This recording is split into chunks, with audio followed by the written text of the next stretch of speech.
Donc, je vous présente, bonjour, Mohamed Bajrafi, qui est donc l'imam de la mosquée d'Ivry-sur-Seine, qui est islamologue, auteur de plusieurs livres. Et d'ailleurs, ça serait peut-être pas mal qu'on sorte un des livres.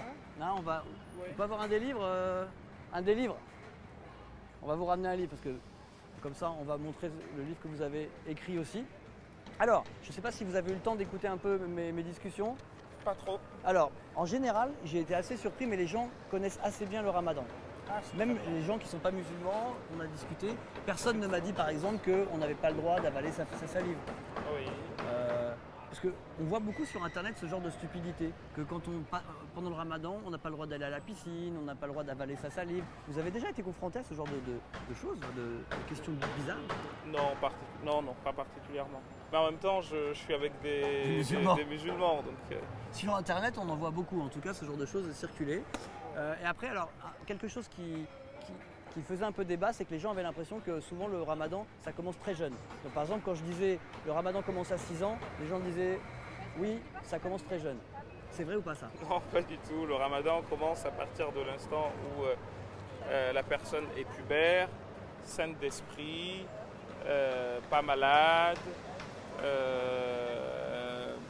sans qu'elle ait ses menstrues, si c'est une femme, ou qu'elle ait accouché et qu'elle soit pendant la période dite postnatale, donc les saignements qui suivent un accouchement qui dure à peu près 40 jours. Durant cette période-là, il n'est pas obligatoire, il n'est même pas possible déjà il y a des cas où c'est pas obligatoire et des cas où c'est même pas possible. Donc une femme qui a ses menstruations par exemple, elle ne peut pas jeûner même si elle veut. Une femme qui a accouché pendant la période où elle a ses saignements, elle ne peut pas jeûner si elle veut. Quelqu'un de malade. Quelqu'un qui est malade également, lui il a le choix. Mais il y a des maladies par contre qui rendent illicite le fait de faire le jeûne. Si quelqu'un qui est atteint de maladies chroniques et dont la vie serait menacée si il observait le jeûne, il lui est interdit de l'observer. En fait, ça a l'air très pragmatique, c'est-à-dire que la vie c'est le plus important, le ramadan ça passe après, c'est comme ça qu'on c'est pas seulement par rapport au ramadan, c'est qu'à chaque fois que la vie de l'homme est menacée, toute interdiction se lève et toute obligation tombe. C'est une règle que l'on pourrait appliquer partout en islam. Il est par exemple interdit en islam de boire de l'alcool, mais si ta vie en dépend, il te faut en prendre. Il est interdit. Si on vous prend en otage et qu'on vous force à boire un verre d'alcool, ça ne fait pas de vous un mauvais musulman, quoi. Non, ce n'est même pas un péché parce que je ne l'ai pas fait volontairement. Est-ce que c'est un péché de ne pas faire le ramadan? C'est un péché de ne pas faire le ramadan, c'est un péché majeur. En revanche, encore une fois, comme nous le disons tout le temps, c'est l'individu qui, in fine, aura à rendre compte devant Dieu de ce que lui seul aura fait, ni de ce que ses enfants, ni de ce que sa femme, ni de ce que son mari, ni de ce que ses parents auront fait. En gros, chacun de nous aura des comptes à rendre. C'est un verset du Coran qui dit justement que ce jour-là, chacun fuira tout le monde pour que chacun réponde de ce qu'il aura fait exclusivement. D'accord. Alors, je l'avais promis, il y a pas mal de questions d'internautes, donc je vais vous en lire certaines. Alors, je commence. Bon, là, j'ai une question sur Yom Kippour. Vous n'êtes pas forcément le mieux placé pour parler du jeûne, mais effectivement, Kippour, c'est une journée de jeûne. En fait, l'idée, la question, parce que moi j'en ai beaucoup parlé, c'est qu'il y a beaucoup de religions qui finalement demandent ce jeûne ou en fait cette frugalité. Pourquoi, à votre avis, toutes les religions se retrouvent autour du fait de demander de la frugalité aux gens à un moment dans l'année? Je pense que c'est parce que les religions visent d'abord et avant tout à faire en sorte que l'homme se surpasse. La foi repose essentiellement sur le dépassement de soi.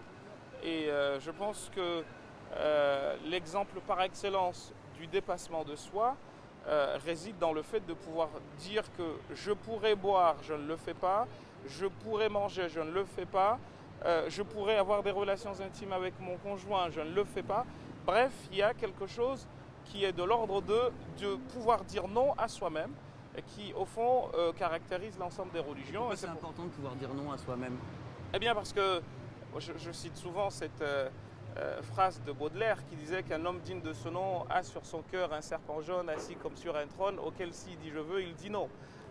Et au fond, être capable de se dire j'ai pas envie de faire telle chose, ou je suis tenté de faire quelque chose, mais je ne le fais pas. Au fond, tout réside là-dessus, et la foi en islam, en tout cas, eh bien, repose justement sur une lutte perpétuelle contre les pulsions qui sont celles de l'homme, pulsions de frapper, pulsions de mort, pulsions de violence. Toutes ces pulsions-là qui, au fond, comme disait Hobbes, font de l'homme un loup pour l'homme, eh bien, sont dans les religions monothéistes et dans les autres religions d'ailleurs, parce qu'on trouve la même chose chez les bouddhistes, et également en islam, eh bien, quelque chose qui caractérise la foi, être capable de dire non lorsque nous sommes tentés.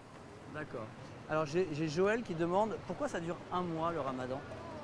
Alors parce que les textes coraniques nous parlent de shahr, d'un mois, qui se trouve être celui pour les musulmans que nous sommes, dans lequel toutes les révélations divines ont été faites.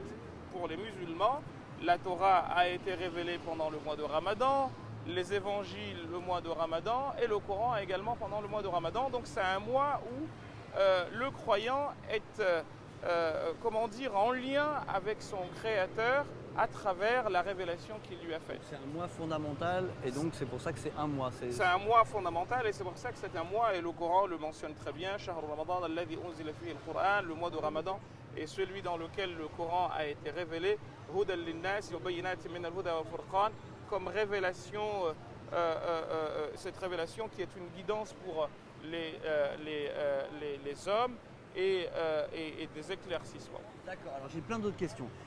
Youssouf demande, pour l'imam, pourquoi avoir différents calendriers et différents horaires pour le ramadan? Pourquoi c'est pas tout le monde à la même enseigne? Alors, tout repose justement sur les heures de prière. Le ramadan commence à partir de ce qu'on appelle l'aube dite véridique et se termine au coucher du soleil. Le coucher du soleil, c'est quelque chose que tout le monde voit. En revanche, l'aube véridique, elle a des définitions qui ont fait l'objet de divergences à l'intérieur des écoles juridiques musulmanes, ce qui a poussé justement chacun à essayer d'observer avec les moyens qui sont les siens l'apparition de cette aube, sachant qu'elle est difficilement déterminable, ce qu'on appelle en arabe el fajr al-sadiq. Et aujourd'hui, il y a des gens qui parlent de degrés. Alors il y a 3 degrés essentiellement qui se disputent, si je puis dire, la vedette. Il y a le 12 degrés qui fait manger jusqu'à un peu plus tard. Nous avons le 15 degrés, nous avons le 18 degrés, ce qui fait qu'on se retrouve dans une fourchette d'à peu près une demi-heure à 1 heure de différence. Et qui décide du coup?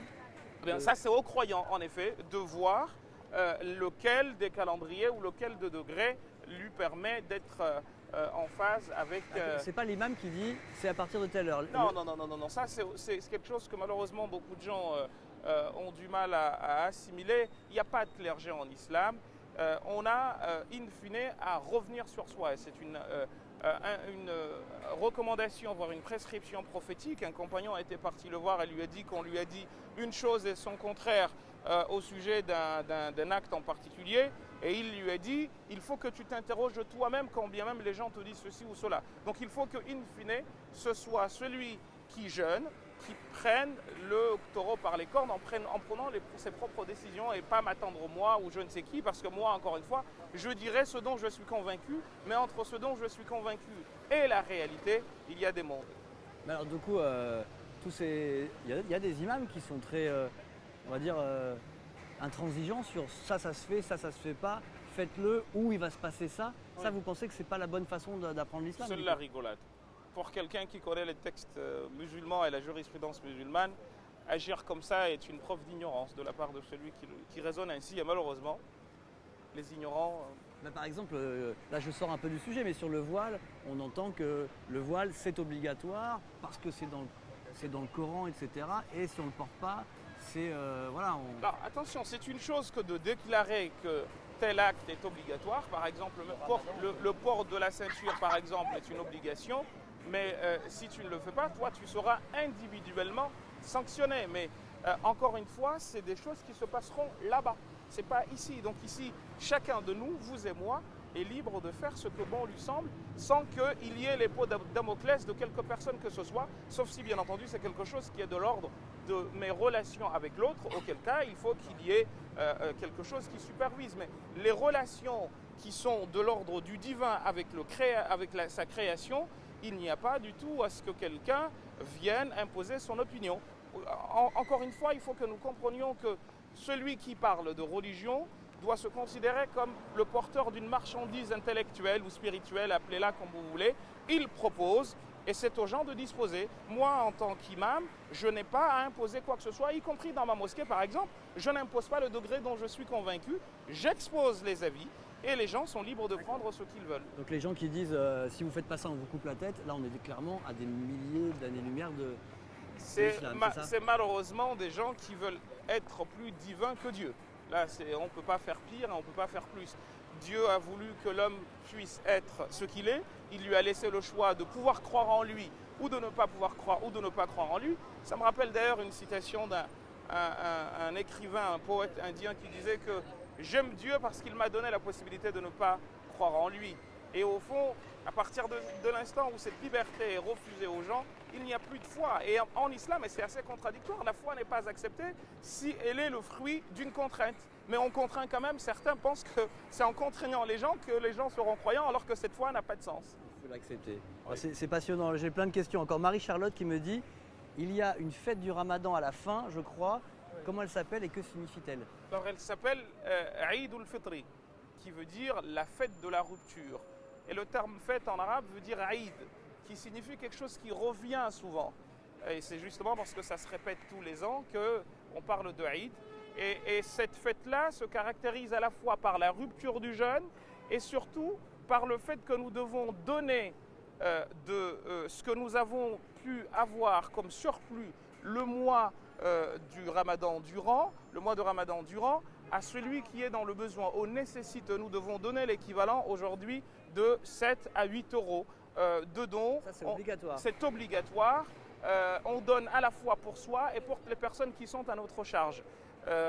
Donc les enfants qui ne sont pas en âge de travailler, donc tout le monde. Si par exemple, comme moi, il y a 6 membres, il y a 6 personnes dans la famille, eh bien on prend 6 fois 7, on est à 42 euros qui doivent être donnés à des personnes nécessiteuses. D'accord. Alors là, je passe du coq à l'âne parce qu'on a des questions très pratiques, puis des questions plus philosophiques. Quels sont les petits trucs, c'est Jessica qui pose la question, les astuces pour gérer la fatigue quotidienne qui s'installe quand on jeûne aussi longtemps? C'est quoi les astuces? Alors les astuces, il y a le repos, naturellement, quand on peut le faire. Il y a également, contrairement à ce que l'on peut penser, un peu de sport, mais pas de manière excessive. Et puis, il y a, il y a le sommeil, il y a des activités de détente qui peuvent se proposer ici et là. Il y a surtout, et c'est comme ça que nous, croyants, avons reçu de nos maîtres l'esprit du jeûne, on lit le Coran, on médite les versets du Coran, on lit également d'autres choses, histoire de remplir nos esprits de choses positives et instructives. Et d'ailleurs, on en parle souvent, le Ramadan, c'est pas un moment où on perd du poids parce qu'il y a le soir, on compense beaucoup. Et on en a parlé un peu avant. Le fait de, entre guillemets, se goinfrer le soir du Ramadan pour rattraper tous les repas de la journée, c'est ça le principe ou pas ? C'est contraire à l'islam, justement. C'est contraire, à l'esprit du Ramadan. Parce qu'en réalité, pourquoi jeûner ? On parlait tout à l'heure de cette possibilité de refuser, de contrôler ses pulsions alors qu'on est en mesure de « j'ai envie, mais je ne le fais pas ». Être libre, c'est dire non, disait Sartre. Au fond, au-delà de cela, ce qui est demandé justement, ce n'est pas de rattraper ce qu'on aurait dû manger, auquel cas, au fond, on n'aura pas dit non, mais au contraire de manger un repas qui est celui du soir, comme si c'était le repas que l'on mangeait naturellement. Alors, bien sûr, il faut tenir compte des besoins en calories pour, n'est-ce pas, y satisfaire, mais pas au-delà, en fait. Et malheureusement, les gens pensent qu'ils ont à rattraper ce qu'ils n'ont pas pu faire, alors que c'est contraire à l'esprit du Ramadan, ce qui fait que malheureusement, on gaspille beaucoup de choses, alors que l'islam interdit formellement le gaspillage en disant que les gaspilleurs sont les amis et les acolytes du diable. Donc c'est malheureusement quelque chose qui se produit. Ça devrait être un mois limite de diète où on perd du poids. Et là, c'est le contraire qui se passe, ce qui témoigne encore une fois du fait que malheureusement, souvent, on a compris les choses à l'envers. C'est intéressant. En fait, ce que vous me dites, c'est presque que l'islam il est écolo avant l'heure. C'est-à-dire qu'on incitait déjà les gens à l'époque du prophète à ne pas gaspiller, à pas manger plus que ce qu'il ne faut. C'est ça le. C'est très moderne, ça finalement. Ça va tellement loin que, alors quand j'entends parler de l'obésité par exemple, le prophète de l'islam disait justement que on est une communauté qui ne mange pas avant d'avoir faim, et quand elle a faim et quand elle mange, elle ne se rassasie pas. Une manière de dire que quand on mange, et c'est un autre propos du prophète qui le dit, on a à diviser son ventre en 3 parties. Une partie pour la nourriture, une partie pour l'eau et une partie pour la respiration. Voilà les enseignements que l'on reçoit du prophète. Et malheureusement, quand on se goinfre le soir, c'est qu'au fond, on n'a rien compris du tout au message. Et là, on est encore dans la tentation du diable. Et c'est pour cette raison que le jeûne est là pour nous rappeler. Alors ça, c'est une question qui est à moi. Mais est-ce que le ramadan d'aujourd'hui, c'est exactement le même que le ramadan du temps du prophète? Est-ce que ça devrait être exactement le même qu'au temps du prophète? Parce qu'on pourrait dire, du coup, je ne sais pas, on va manger dans des écuelles en bois, on va ne manger que ce que le prophète a mangé, s'habiller comme le prophète s'habillait, et tout faire comme le prophète. Alors ça, c'est aussi une idéologie, malheureusement, qui peut se répandre ici et là. Alors que le prophète, s'il a porté des habits, il a porté les habits qui étaient ceux du désert dans lequel il est né. Il ne pouvait pas porter les habits que vous et moi pouvons porter quand il fait froid ici. Donc, au fond, ce n'est pas quelque chose qui est islamique que de chercher à porter tels habits plutôt que tels autres habits. En revanche, ce qui nous est demandé, encore une fois, c'est l'esprit. C'est s'inscrire dans l'esprit de la pratique.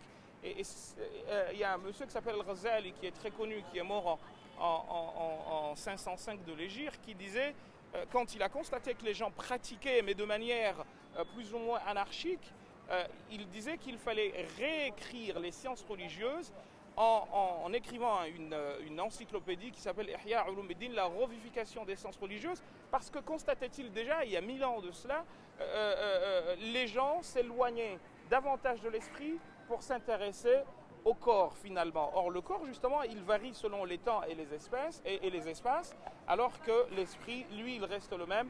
On est dans un esprit, ne serait-ce qu'en France aujourd'hui en 2018, le jeûne est de 18 heures, ce qui n'a jamais été le cas au temps du prophète, parce que sur le plan géographique, il est impossible que les étés dans la péninsule arabique aient 18 heures. Il jeûnait moins en fait, du coup, dans la péninsule arabique. Il jeûnait moins encore aujourd'hui. C'est normal, si je puis dire, parce que la configuration géographique de la France, de l'Europe, où on se trouve, n'est pas la même que celle de pays dans lequel, par exemple, il ne fait que, il n'y a que 10 heures ou 11 heures ou 12 heures de journée. Ça peut aller. C'est ici qu'on a le ramadan le plus dur. Peut-être en dehors de la Suède et la Norvège, où eux, par contre, c'est encore plus dur. Bien entendu, c'est encore plus on s'approche de ces pays-là, plus les heures sont considérables. Ça va jusqu'à 21 heures pour certains. Et bien entendu, tout cela, la règle de la facilité dont on a parlé tout à l'heure, s'applique parce que, vous serez étonnés, mais quand Dieu a parlé du jeûne, il a aussitôt dit, il vous veut la facilité, mais ne vous veut guère la difficulté. Ce qui veut dire encore une fois que même moi, vous et moi, qui sommes en bonne santé, quand nous jeûnons, et que par exemple on arrive à un moment où on se sent complètement dépassé, il est obligatoire de rompre pour sauver la vie. Donc c'est quelque chose qui, encore une fois, devrait être compris par tout le monde. On n'est vraiment pas en train de demander à la personne de s'automutiler, c'est interdit en islam. Alors, je vais vous garder encore un moment parce qu'il y a beaucoup de gens qui suivent le live, c'est une bonne chose, ça passionne. Et j'ai plein de questions du coup. Oui, alors, j'ai une question qui dit, Hassan, vous l'avez dit tout à l'heure que le Coran a été révélé pendant le mois du Ramadan, oui. Et il s'interroge, c'est vrai que le Coran a été révélé pendant le mois de Ramadan? Alors, le Coran a été révélé pendant le mois de Ramadan, dans le sens où il est passé de ce qu'on appelle al-Lawh al-Mahfoud, la table gardée, au ciel de ce bas monde, qu'on appelle Sama ad-Dunya en arabe. Et c'est pour cette raison qu'un verset du Coran dit Shahr Ramadan alladhi unzila fihi al-Qur'an, le mois de Ramadan, qui est celui dans lequel le Coran a été révélé. D'accord. Alors maintenant j'ai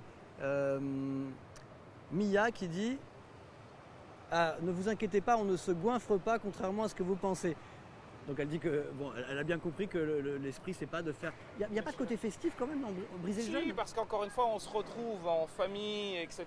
Et c'est des moments de joie. Est-ce qu'il peut? Alors je comprends. Encore une fois, c'était pas une généralisation, mais force est de constater que dans beaucoup d'endroits, c'est malheureusement le cas.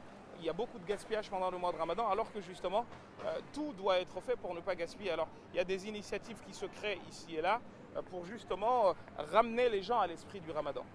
Alors, donc Lily qui demande une question très simple. Elle dit est-ce qu'on a le droit d'aller en vacances pendant le ramadan? Bien sûr, on a le droit C'est de pas un peu voyager. contraire à l'esprit, puisque les vacances, c'est justement, on est dans le plaisir, dans l'hédonisme, et c'est un mois un peu de retenue, non?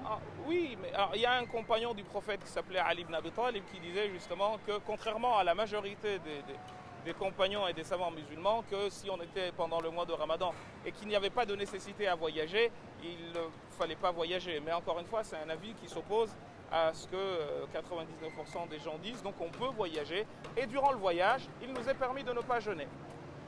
D'accord, donc ça fait partie des nombreuses exceptions. Oui. Si on est malade, si on voyage, si on est une femme enceinte, Oui. si on est une femme qui vient d'accoucher, Si on est un enfant, et si on est un enfant. Mais ça veut dire quand même qu'après on doit rattraper. rattraper. Ah, ça veut dire Bien quoi sûr. rattraper?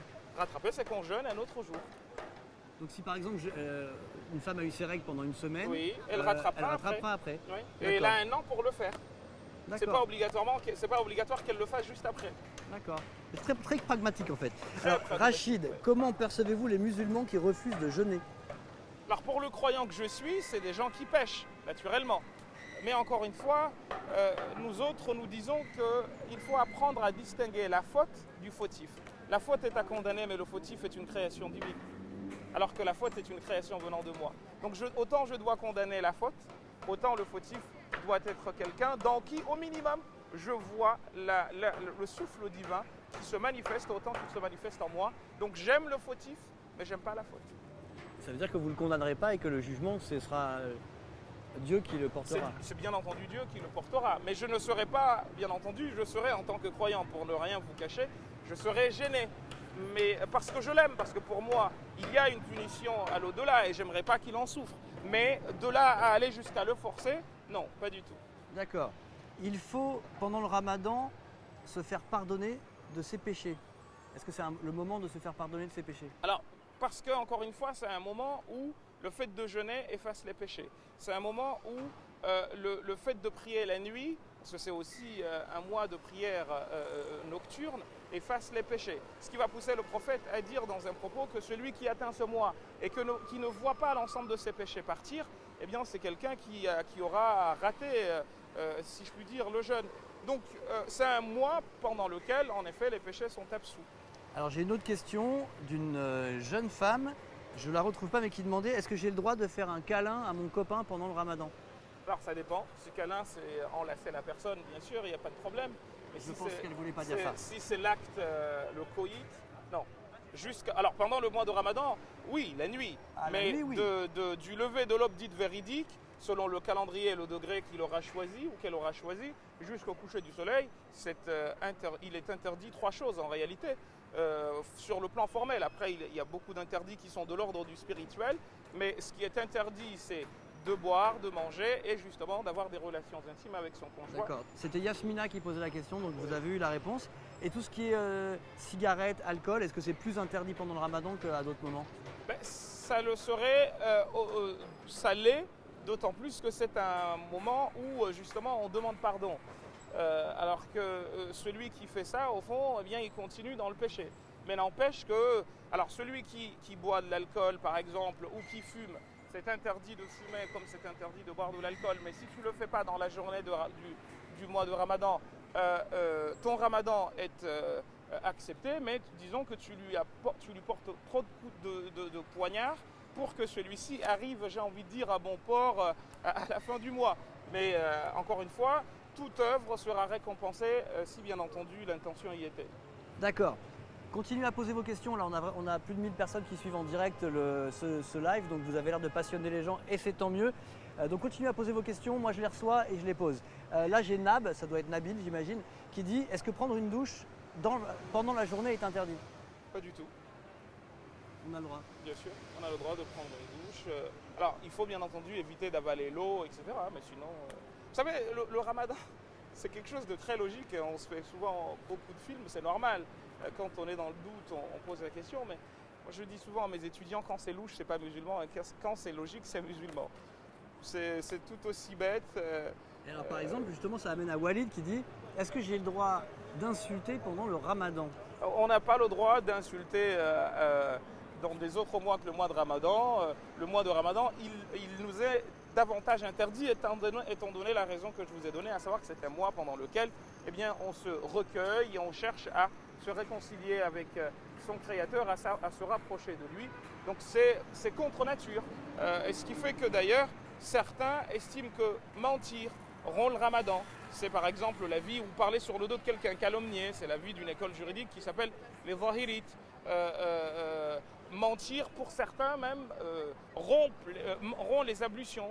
Donc, vous savez, on essaye de faire en sorte que ce mois soit un mois de purification, au propre comme au figuré, où on se lave de ses péchés. Donc, insulter, si ça émane d'une provocation, il y a un propos qui nous enseigne du prophète que, eh bien, quand on te cherche des noises, apprends à dire « je suis en situation de jeûne ».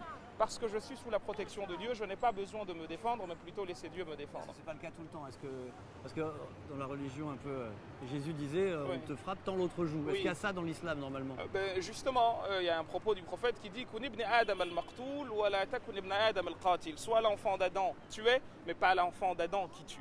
Rappelant l'histoire d'Abel et Caïn. Ce qui veut dire encore une fois qu'on ne doit vraiment repousser la personne que si on se sent dans une position de légitime défense. Mais aller agresser gratuitement la personne, c'est pas islamique. C'est contraire aux prescriptions de l'islam. Ça l'est encore plus quand on est au mois de Ramadan. Alors vous avez votre conception de l'islam qui est très claire, qui est très tolérante. Mais moi j'ai envie de me dire, ce que je me pose comme question, c'est est-ce que du coup ça doit vous causer pas mal de problèmes, ça, parce qu'il y a plein de gens qui ne sont pas du tout d'accord avec vous. Et est-ce que je pense sincèrement que c'est mal connaître les musulmans que de raisonner ainsi. J'ai souvent l'habitude de dire que quand une forêt pousse, elle fait moins de bruit qu'une papaye qui tombe. Et 99%, voire 99,99% des musulmans français et du monde vivent avec cette tolérance. Sinon, on ne pourrait pas vivre. Si vraiment c'était cette idéologie-là qui dominait, de l'intolérance, je pense qu'on aurait eu beaucoup de soucis, on n'aurait même pas pu être là, vous et moi, en train de parler. Vous êtes jamais en danger en fait. Vous vous sentez bien? Pas plus que vous. Je me sens très bien. Donc moi je ne suis pas en danger.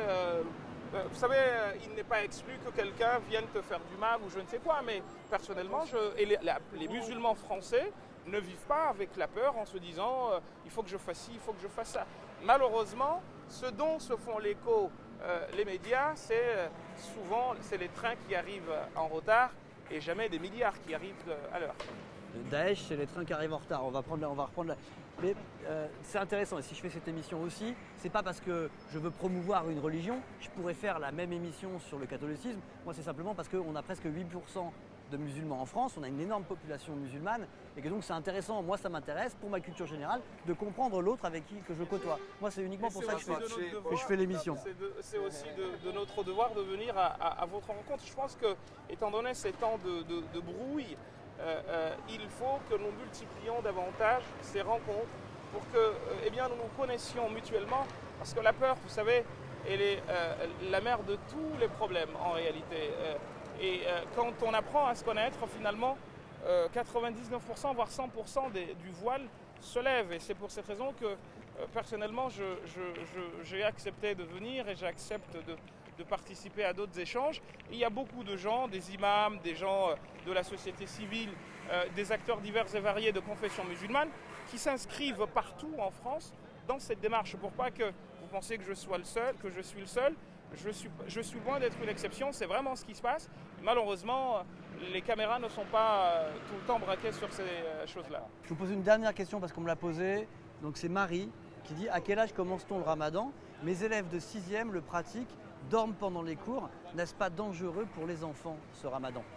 Alors, encore une fois, comme je vous ai dit tout à l'heure, le ramadan devient une prescription obligatoire à observer à partir de l'instant où la personne est pubère.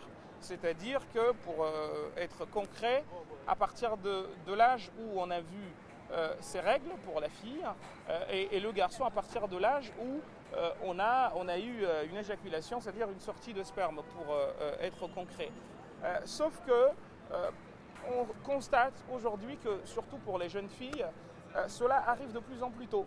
Donc, il y a des jeunes filles qui voient leurs règles à 9 ans, raison pour laquelle nous autres disons que le verset du Coran qui parle de la prescription du jeûne dit que si vous le faites avec difficulté, eh bien, cela est à considérer comme quelque chose nécessitant eh bien, soit que vous vous acquittiez de quelque chose, soit que vous remettiez à plus tard.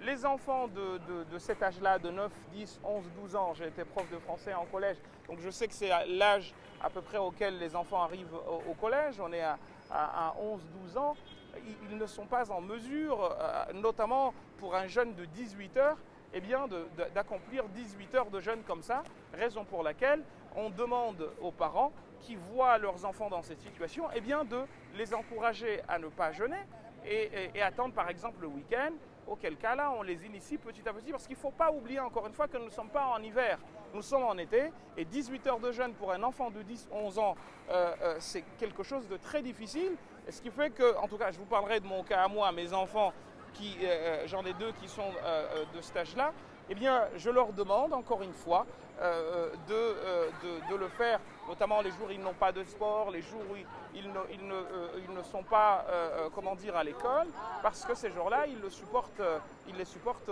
beaucoup plus facilement. Donc il faut vraiment que les parents soient attentifs à cette situation, ne pas faire porter aux enfants quelque chose qu'ils ne pourraient porter qu'avec difficulté. Voilà, j'espère, Marie, qu'on a répondu, que vous avez répondu à votre question.